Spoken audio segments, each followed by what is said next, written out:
Ayan, no? So, ibig mo sabihin, saan galing yung mga lupa na yan? Tsaka ba to?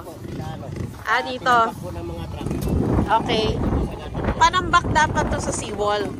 Tapos, ano nangyari kahapon? Umakyat dito yung alon.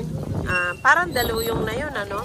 Oo. Hanggang saan, gano'ng kataas ang daluyong? Hanggang baywang? Hindi, yung alon. Yung alon. Gano'ng kataas? Mataas pa po dyan, ma'am. Saan? Sa? Lumampas po yung... Oo. Mas mataas yan. Oo. Inukay nila yung... Inukay po ng tubig yung panambak eh. Inukay ng tubig daw to. Kaya ngayon, yung debris nagsiakyatan dito. Pero, to clarify lang po, hindi po sinira yung seawall dahil dati na siyang under construction. Hindi.